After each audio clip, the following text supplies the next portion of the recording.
datos suministrados a última hora.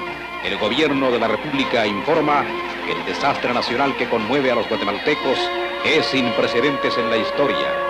En la ciudad capital, las zonas más afectadas son la zona 3, zona 6, zona 7, zona 19, zona 5.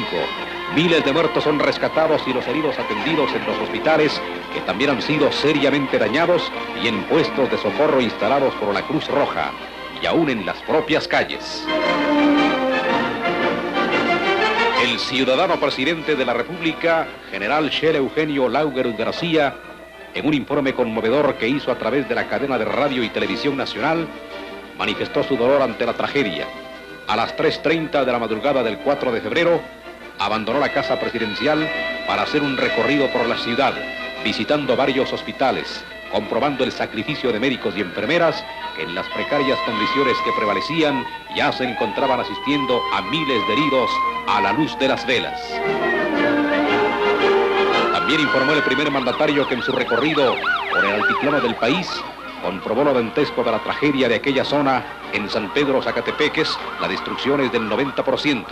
San Juan, Zacatepeques, San Raimundo y Tecpan, también destruidos en un 90%. Misco destruido en un 60%. La destrucción de la población de Joyabaja en el Quiché es total. Zumpango y Chimaltenango destruido en un 60%. En la zona norte del país, el departamento más castigado es el Progreso, que sufrió la destrucción casi total.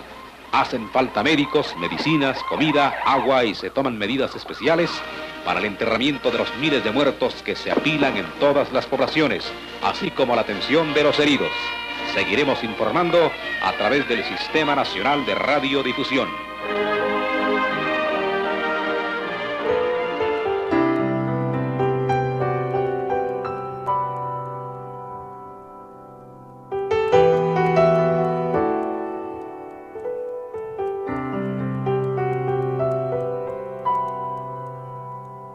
En 1976, cuando vinimos aquí, la necesidad fue reconstrucción de un terremoto que arrastró en algunos lugares casi toda la aldea.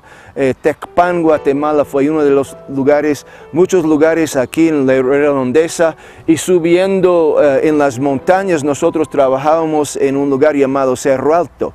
Y lo interesante, mucho de la madera para la construcción en Cerro Alto fue a base de pinos que cayeron durante el terremoto de febrero de 76, y nosotros teníamos un aserradero precisamente en esa área donde cortábamos los troncos, hacíamos tablas, llevamos las tablas hasta arriba y junto con otra madera y otro material de construcción construimos en esa aldea llamado Cerro Alto de San Juan, Zacatepeques, un municipio de Guatemala, casi 90 casas para gente de escasos recursos, primordialmente gente indígena afectada por esa situación tan dura. Adicionalmente, estábamos trabajando la colonia carolingia. Toda esa colonia fue construida bajo la supervisión de Bob Cholis y su equipo de Dos Alicias. Naturalmente contratábamos albañiles y plomeros y electricistas y toda la otra gente necesaria, pero el eje de ese trabajo de Carolingia fue supervisado por la gente de Ministerios Verbo. Fue una construcción muy grande. El dinero vino a través de la Iglesia del Calvario. Tenemos que honrarles a ellos por el hecho de proveer la infraestructura para la reconstrucción cristiana en este país. Pero nosotros llevamos a cabo el trabajo porque teníamos ese deseo en nuestros corazones de ayudar a los guatemaltecos con más necesidades después de ese evento tan trágico.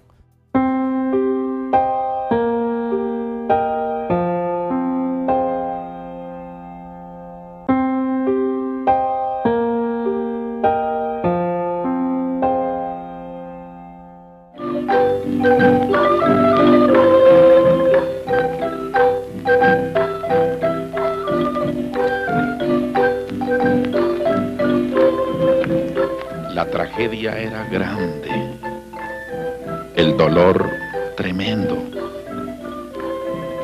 Guatemala estaba sangrando por todo el centro de su territorio.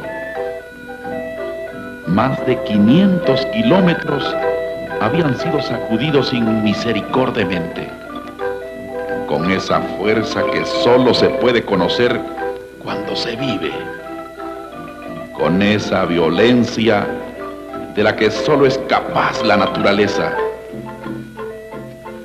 El dolor estaba regado, gratuito. El dolor y el llanto eran algo así como el pan nuestro de cada día.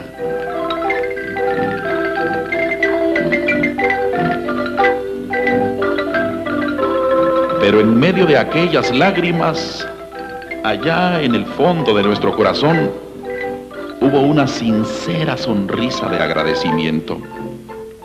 Porque mientras nuestra tarea era la de enterrar a los seres queridos, o cuando menos ver hecho pedazos lo que hace poco fuera nuestra casa, experimentábamos una dulce satisfacción. Mientras dormíamos entre unas cuantas mantas que eran ahora nuestro hogar, nos sentíamos en medio del temor, gratamente sorprendidos.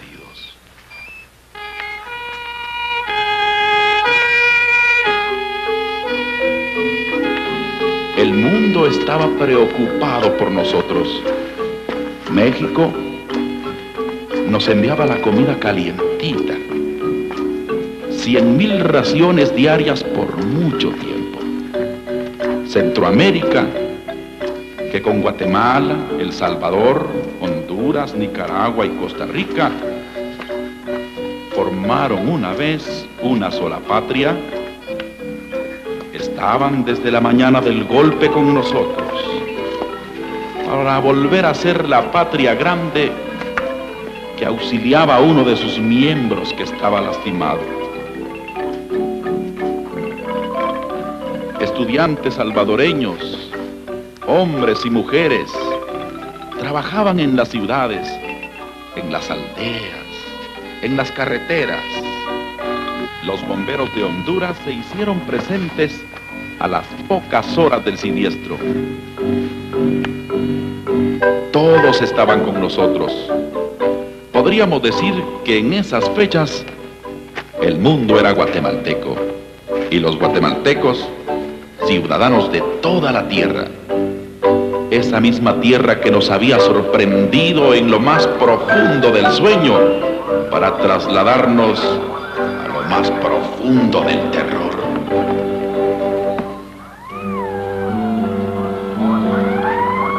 Y todos los guatemaltecos somos ahora ciudadanos del mundo.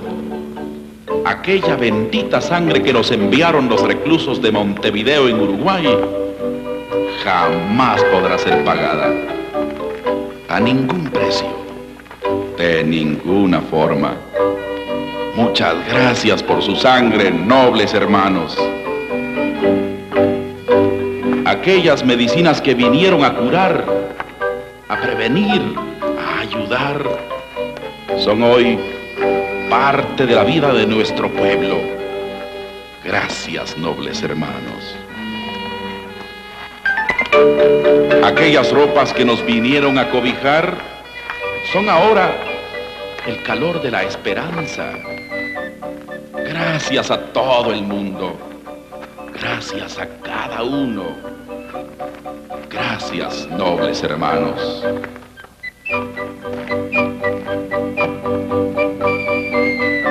En reconocimiento a sus esfuerzos, solamente podemos entregarles un botón de eterna primavera. Botón construido en dolor, de sacrificio, de agradecimiento y entereza.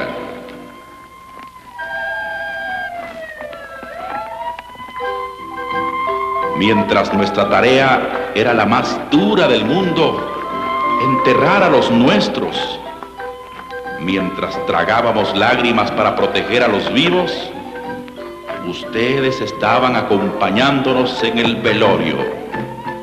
Gracias, hermanos del mundo. Ustedes hicieron posible hacer realidad aquella frase que se hizo popular mientras todo estaba en el suelo. Guatemala de pie.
El inicio del Ministerios Verbo no está en Guatemala, realmente está en la iglesia Deliverance Temple o el Templo de la Liberación en Eureka, California, una pequeña ciudad en la costa norte de California, aislada de San Francisco, la ciudad principal de la región, por unos 400 kilómetros, y la próxima ciudad de cualquier porte era Portland, Oregon, que otros 600 kilómetros. Pero lo interesante, en ese pueblito pequeño, el Señor levantó una iglesia poderosa de jóvenes que mandó más de 50 iglesias a distintas partes de los Estados Unidos, Europa, Asia y América Central. Y entre la gente que tenía la visión para irse a América Central, o por lo menos América Latina, eran las familias de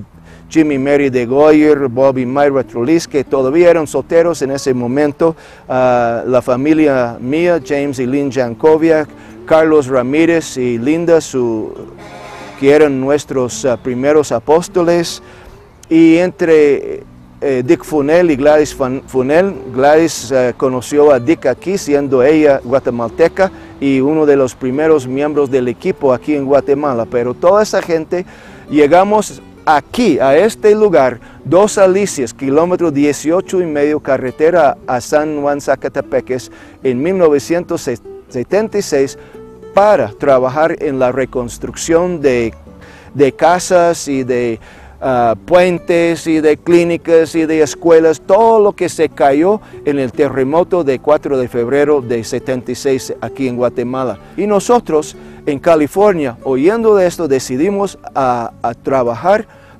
para ayudar al pueblo guatemalteco, con la idea de también llevarles no solo casas, pero mansiones que el Señor tiene para cada uno en el cielo.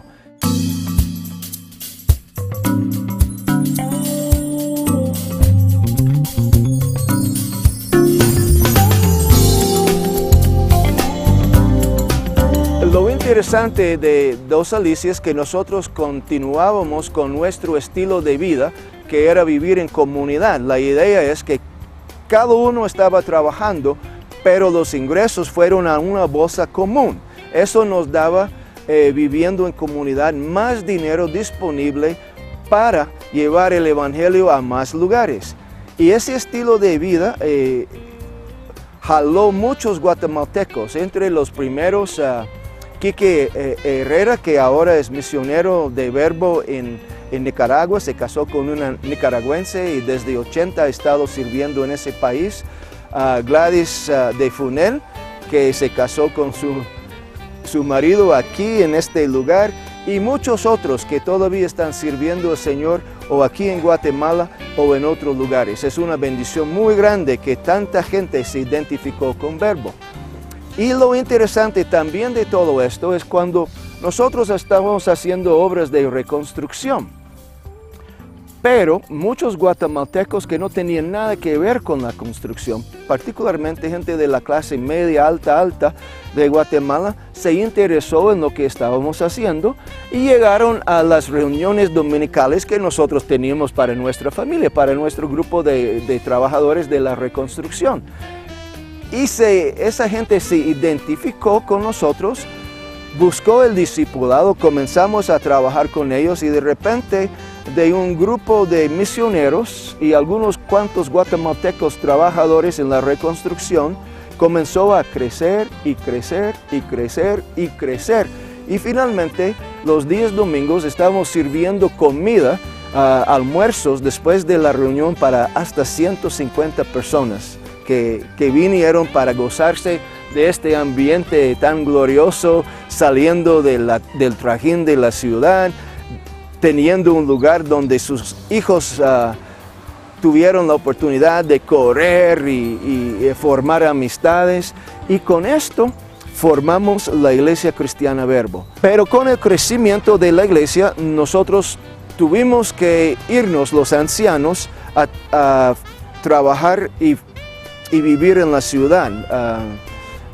Los de Goyer, los Ramírez y mi familia fueron a vivir en la ciudad y finalmente buscamos en Zona 9 lo que era la primera casa Verbo. Y ahí teníamos la primera escuela Verbo, la primera iglesia Verbo en la ciudad y un crecimiento otra vez extraordinario, que dentro de 6 meses tuvimos que abandonar ese lugar que tenía capacidad de 225 personas, movernos a la Cámara de Industria, donde teníamos capacidad de 340, y aún esto no fue suficiente con el crecimiento que estamos experimentando.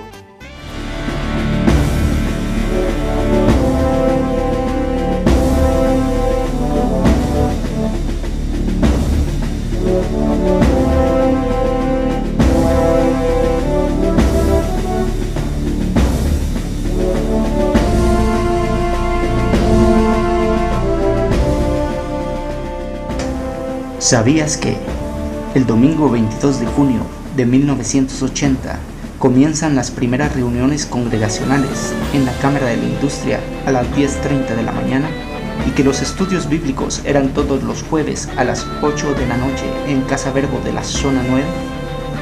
Con el objeto de mantener la unidad familiar, se realizaban servicios de sanidad y escuelas dominicales para niños.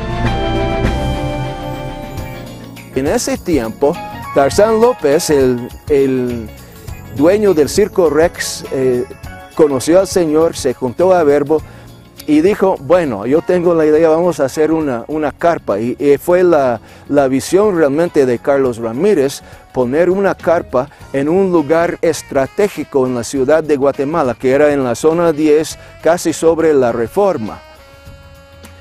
Tarzán y la gente del Circo Rex fabricaron la carpa con material que conseguimos en El Salvador y abrimos a casi 500 personas en la primera reunión y de ahí creció. Finalmente tuvimos que comprar lo que es el edificio de lo que fue llamado Verbo Reforma. Es el mismo edificio, la estructura que tenemos hoy en día en Verbo Zona 16. No tuvimos el dinero para comprar ese terreno sobre la Reforma, pero sí expandimos a 2000 en ese lugar y finalmente decidimos multiplicar la iglesia y formar la primera iglesia en Zona 7. Pero ya a esta altura habíamos mandado un equipo a a Nicaragua, el primer equipo interno a Quetzaltenango, el equipo a Ecuador, y cuando entramos en la carpa en zona 7, mi familia y yo estábamos saliendo para Brasil, y otros después fueron a otros lugares. Entonces ese es como Verbo experimentó una expansión extraordinaria en poco tiempo a través de básicamente una vida discipular, una práctica de la palabra de Dios, una visión para llegar a las naciones con el Evangelio de Cristo Jesús y un deseo de servir esta humanidad tan necesitada.